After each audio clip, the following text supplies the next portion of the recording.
He just gave me a signal that he saw it.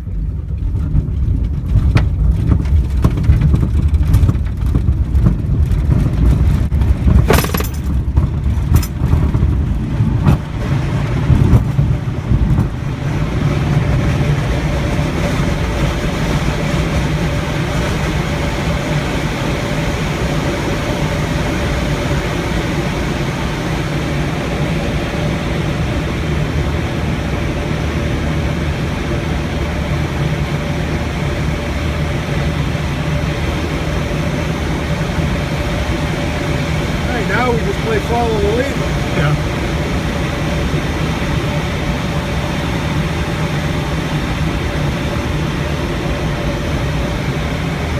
I didn't think we'd be so fast right from the start. It really takes off. Yeah, it does. We actually normally take off the fast. We've got a lot more weight. And he's got the power, but we're going at the same speed. Yeah, I noticed when walking by the other day that the gliders lift up before the plane does. Yeah. Because they can fly at a much slower speed than the plane.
That's Littleton off to the right distance.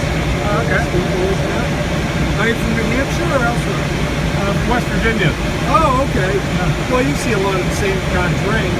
We just, it just gets colder here. Yeah. It gets pretty cool down there, too.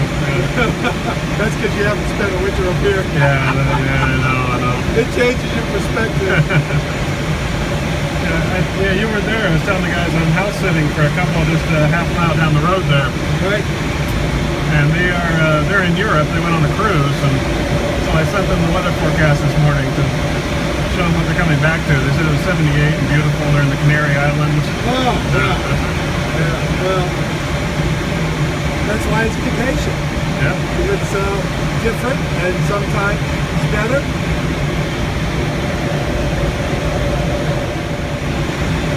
That's more reservoir on the left for the Connecticut River. The other side of that water is Vermont. We're going to release it.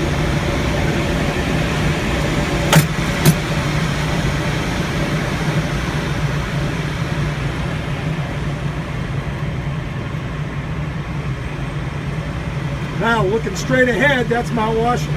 Oh, okay. Yeah, they thought that I'd be seeing some light off the snow up there. We're a little bit late. Well, they haven't had any. They've had some ice up there.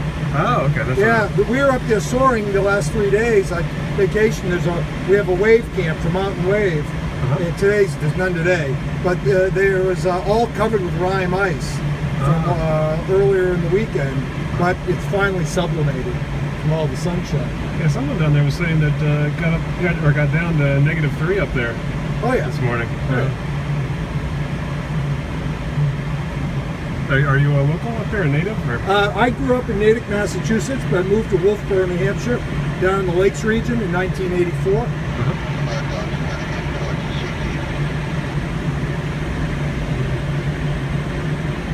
Yeah, so that's the main part of the presidentials right there, that ridge. You've got Washington. As you go to the left, you got Clay, and then Jefferson, Adams, Madison. Oh, okay. Right in front of you there, that tallest peak is Mount Lafayette. That's 1 mile high. To the right of it is Lincoln. And then to the right of that is Liberty. Behind all that is the Pemigewasset Wilderness. It's a wilderness area, and it feeds into the Pemigewasset River, which when the Pemigewasset River meets the Winnipesaukee River, flowing out of Lake Winnipesaukee, that is there, the Merrimack. That goes down, powers the mills, Manchester, Lowell, Lawrence, and eventually goes out to the ocean at Plum Island. The ski area there, obviously, you know it because you're here in Cannon Mountain, right there at 10:30. And to the left between Cannon and Lafayette is where Franconia Notch is. Okay. Cannon goes down this ridge to Kinsman Mountain, which is a little bit taller. That's right like at 11:30. And then Kinsman goes off into a ridge and then drops down into Kinsman Notch, the other side of which is Mount Moosilauke, which is about 1230. That's about a 4,800 foot. So that's about 400 feet lower than Lafayette. Lafayette's 1,000 feet lower than Washington. The rest of the presidentials are in between. You've climbed all these? Nope, some. Like Washington and that. Yeah, everyone. Canada. So, but now I've got some friends who, they're avid hikers. I'm too busy spending my time trying to be in the air. Yeah, the couple I'm house sitting for, they started out in Rome. I was there a few months ago, so I was giving them all kinds of tips about that. But then they're very much outdoorsy types.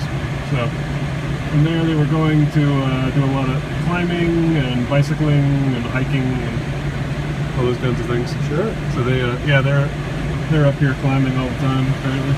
Yeah. One of my friends, he's done what's called the grid. There's a thing that to climb all the 4,000 footers. There's 48 mountains 4,000 feet or higher. The grid, because the way you track it is by making your grid a big matrix. On one axis, 48 mountains. On the other axis, 12 months. You got to climb every one every month of the year. That takes like 588 peaks, but some guys will do like 2 or 3 peaks in a day. They get certain ones you can. Others you just can't. But he's got over 800 hikes on the 4,000 footers here in New Hampshire. He's an avid hiker. Atlantic is north of the airfield, directly aligned with the runway.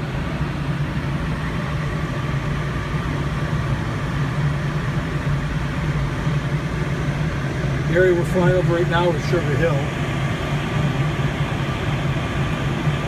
Town as well as the hill, and the high locations here at Sugar Hill are a lot of money because they look right back here. Back in Mount They look Washington, back right into the Notch and Cannon and Lafayette. It's just gorgeous. I want to get over here, get a little bit more altitude views. I want to get a little bit over here so that we can look back at the colors where the sun's picking them up.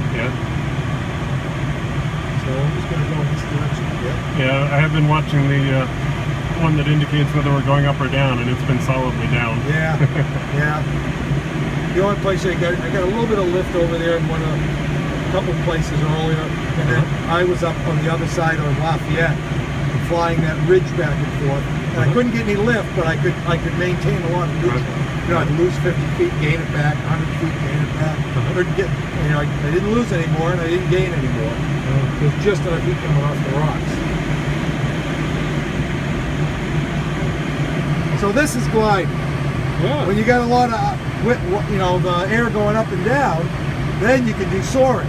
And of course, when you ever have air going up, it's also coming down. The trick is you fly faster, even though that makes you descend more, but you fly faster through the descending air to get the hell out of it. And then you slow down to a minimum sink speed in the rising air to take advantage of it. And when you spend more time in the rising air than the descending, than the sink, you actually gain altitude. It's an awful lot to know. I imagine it becomes second nature. Yeah, it does. After a time. It does.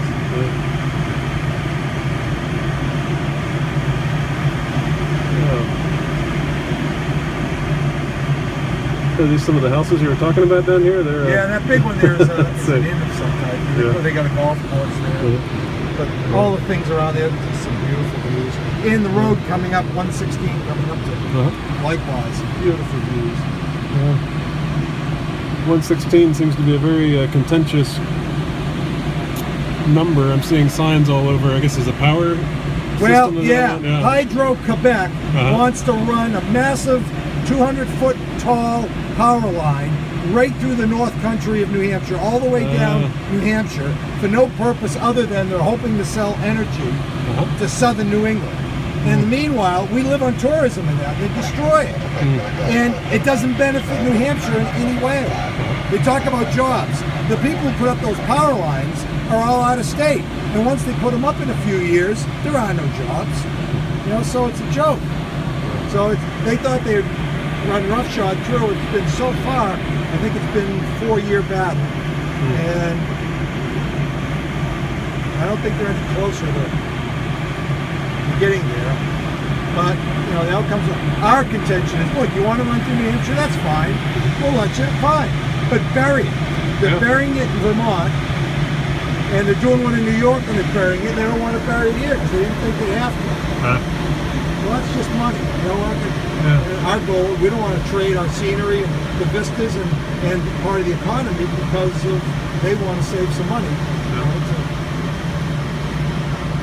and if you look at Hydro-Quebec, the way they've developed their hydropower, it's not very clean. They've devastated massive areas of the province. Massive areas. You know, just to create huge reservoirs. Isn't this beautiful? Fantastic, yeah. Last Sunday was peak, but it's still beautiful. I said last Sunday, last week. Yeah, it's fantastic. Yeah, I'm glad I made it because I'm leaving Tuesday, so glad I got up here. Now, did you come up just to see color in that, or were you in the general area? Well, no, I'm house sitting.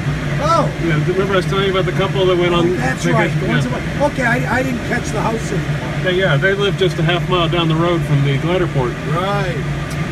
So I came up for 3 weeks to take care of their cat and their bird while they're off. So. Well, it's a good thing they got that cat and bird. Yeah, exactly.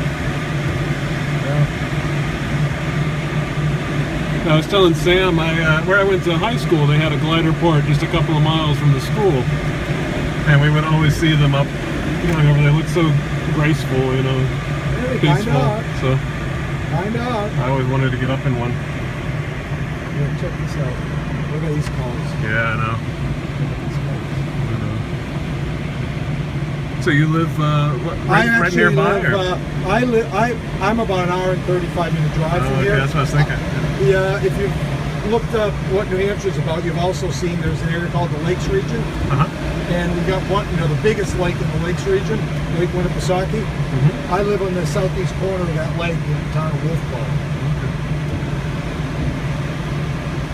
Yeah, because people were talking about where they stay. It sounded like not everyone is a local. They come up and... No, because, well, this is the only glider port in New Hampshire. There's one in Maine. There's 4 in Vermont. I believe it's 2 in Massachusetts. And people come here because the variety of the terrain and the scenery. It's just a phenomenal place to soar. How often do you get up there? Up here pretty much every weekend. You know, not necessarily both days because I'll have other things, but pretty much every weekend. I'm up here once or twice. Granted, got the ID inbound for 3-6. Inbound for 3-6. So yeah, they said that middle of October, maybe a couple more weekends when they stop taking people up. Do you keep flying after that, or is it no, the whole thing the end of closes October, down? we need to, at that point, snow can happen anytime. We need to get things put away before we get caught. Can't afford to get caught. All right, undercarriage down, speed set. Burn the set. Yeah, brakes. Oh, there. Yeah. You see that yellow house? Yep. That's where I'm house sitting. Oh, okay. Yeah, I just walked up. The one in the woods there a bit? Yeah. Yeah, just back, Yeah. right up in there. Yeah. Yeah. Cool. I'll have to, I don't know if my homeowners have been up in one of these yet. I'll have to tell them. You gotta tell them. They gotta Yeah. do this. I'll show them the video.